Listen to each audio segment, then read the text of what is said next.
మేమైతే 9కి స్టార్ట్ అయ్యాం శ్రీవారి మెట్టు నుంచి. ఎర్లీ మార్నింగ్ 9కి స్టార్ట్ అయితే కొండపైకి రీచ్ అవ్వడానికి 11:30 అయితే అయింది.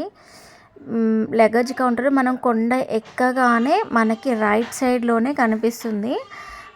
కౌంటర్ దగ్గరికి వెళ్ళి టోకెన్ చూపిస్తే మన లగేజ్ మనకి తిరిగి ఇచ్చేస్తారు. అయితే దాని మీద టైమింగ్ చూస్తే 12:30 అని ఉంది. సో మీది 12:30కి వస్తుందని చెప్తే మేము ఇంకా 12:30 వరకు ఇక్కడ టైం వేస్ట్ చేయడం ఎందుకని చెప్పేసి ఏమైనా రూమ్స్ దొరుకుతాయా అవకాశం ఉందా అని చెప్పేసి ఇంకా మేము తిరిగాము. మాకు పెద్దగా అక్కడ తెలియక అంటే ఒక 5 ఇయర్స్ బ్యాక్ వచ్చినప్పుడు ఇంత రిస్క్ లేదు మాకు. సుపదన్ ద్వారా అంటే చిన్నపిల్లలు ఉన్న వాళ్ళకి సుపదన్ ద్వారా ఎంట్రీ జరిగింది కాబట్టి ఇంత ఇబ్బంది పడలేదు.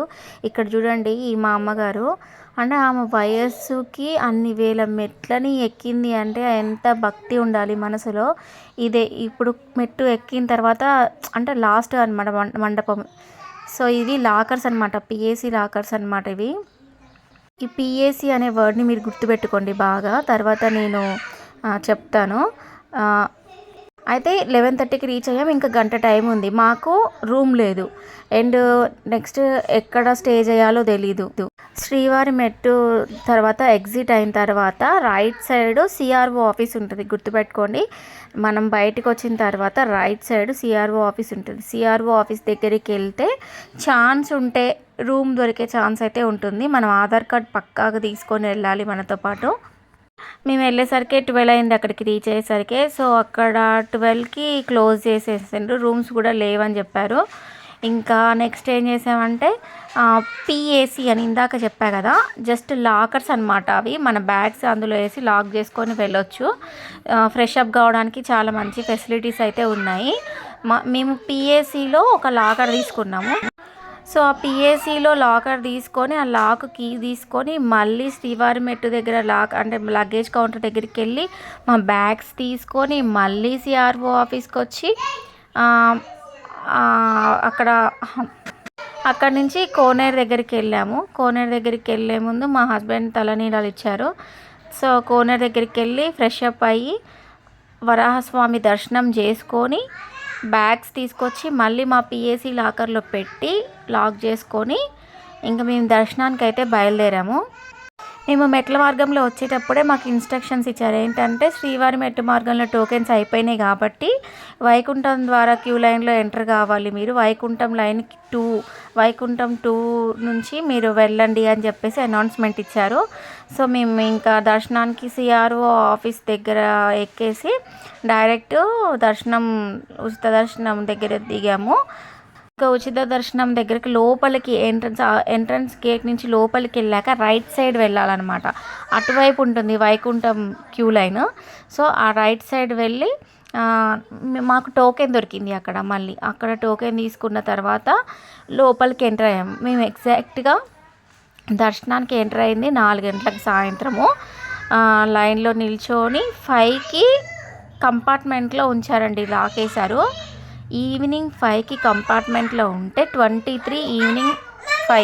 డిసెంబర్ 23 ఈవినింగ్ 5 PM మేము కంపార్ట్మెంట్లో ఉంటే నెక్స్ట్ డే మార్నింగ్ 4కి లాక్ ఓపెన్ చేశారు.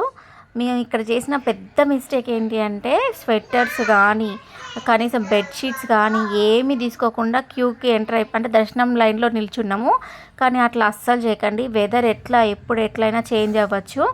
చలికి చచ్చిపోయాం అనుకోండి. నిజంగా కంపార్ట్మెంట్లోకి ఈదురుగాలి ఎంత ఘోరంగా వచ్చిందంటే చాలా చలి పెట్టింది. అసలు నిద్రపోదామంటే కింద బండలు చల్లగా మేము చాలా ఇబ్బంది పడ్డాం. అసలు బయటికి వెళ్ళి తెచ్చుకోవచ్చు, ఇప్పుడు మళ్ళీ మన రూమ్ లాకర్ దగ్గరికి వెళ్ళి అవన్నీ తీసుకొని రావచ్చు. బట్ ఏంటి అంటే మళ్ళీ ఒకవేళ ఎప్పుడు ఓపెన్ చేస్తారో తెలీదు, వాళ్ళు పర్ఫెక్ట్ టైం చెప్పట్లేదు, ఏ టైంకి వదిలిపెడతారనేది చెప్పట్లేదు.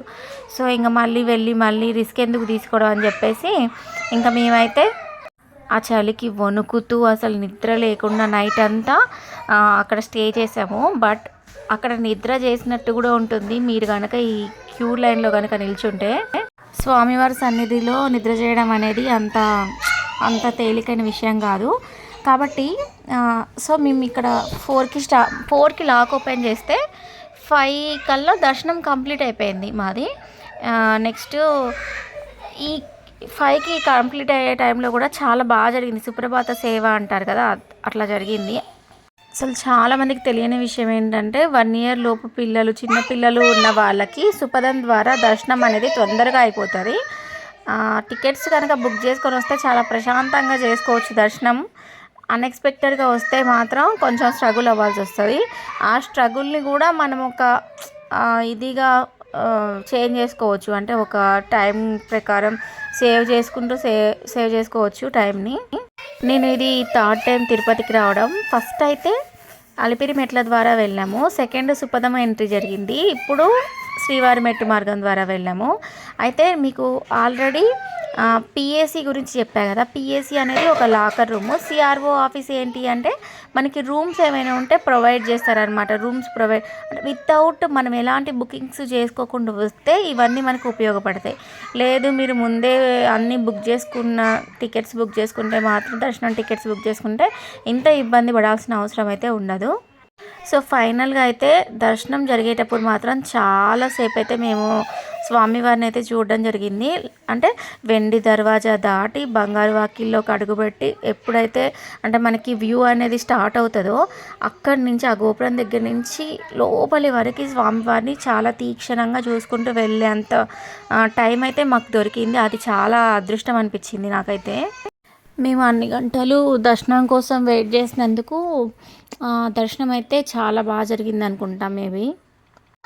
సో ఫైనల్గా ఈ వీడియోతో నేను చెప్పాలనుకున్నది ఏంటి అంటే, మీరు వితౌట్ టికెట్స్ బుక్ చేసుకోకుండా వెళ్ళిన వాళ్ళైతే శ్రీవారి మెట్టు మార్గం ఎంచుకున్నా, అలిపిరి మార్గం ఎంచుకున్నా, లేదా బై రోడ్ వెళ్ళాలనుకున్న కొండపైకి ఫస్ట్ ఫ్రీ బస్సులు అయితే ఉంటాయి, వాటిని యూజ్ చేసుకోవచ్చు.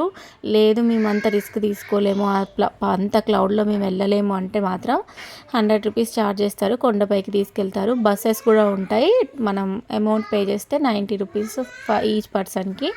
సో కొండ ఎక్కిన తర్వాత మనకి ఎట్లాంటి రూమ్స్ లేకపోతే మాత్రం సిఆర్ఓ ఆఫీస్ దగ్గరికి వెళ్ళండి. బాగా గుర్తుపెట్టుకోండి, సిఆర్ఓ ఆఫీసు. ఆ సిఆర్ఓ ఆఫీస్లో మనకి ఆధార్ కార్డు తీసుకొని క్యూలో నిల్చుంటే మనకి రూమ్స్ ఏమైనా వేకేట్ ఖాళీగా ఉంటే మనకి ఆ రూమ్స్ అనేది ప్రొవైడ్ చేస్తారు.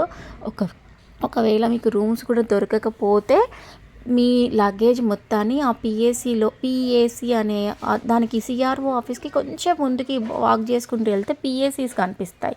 సో ఆ పిఏసి లాకర్లో మీరు లగేజ్ని స్టోర్ చేసుకొని అక్కడ ఫ్రెష్ అప్ అయ్యి మీరు ఇంకా మళ్ళీ సిఆర్ఓ ఆఫీస్ నుంచి బయటికి వచ్చిన తర్వాత సర్కిల్ లాగా ఉంటుంది ఒకటి, ఆ సర్కిల్లో ఎదురుగానేమో సిఆర్ఓ ఆఫీస్ సర్కిల్లోనే అన్ని దారులు ఒకే చోటే ఉంటాయి అన్నమాట. కోనేరు నుంచి సిఆర్ఓ ఆఫీస్కి దగ్గరే. మేము దూరం అనుకొని వెహికల్స్ ఎక్కాము, అనవసరంగా క్యాబ్స్లో తిరిగాము.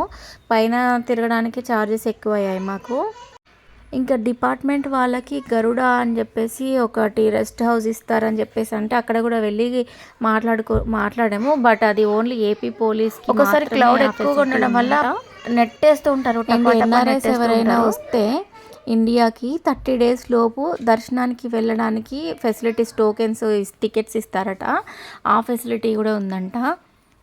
ముఖ్యమైన విషయం ఏంటి అంటే జనవరిలో ఎవరైతే దర్శనానికి వెళ్తారో 9th నుంచి 19th వరకు దర్శనం అయితే ఉండదు. ఎందుకు దర్శనం అనేది జరగదు జనవరి 9 నుంచి 19 వరకు అనే విషయాన్ని నేను మీకు లైవ్లో ఎక్స్ప్లెయిన్ చేస్తాను. ఇవాళ ఈవినింగ్ 4 o'clockకి లైవ్లో మీకు ఎక్స్ప్లెయిన్ చేస్తాను. ఎవరికైనా డౌట్స్ ఉంటే అడగండి.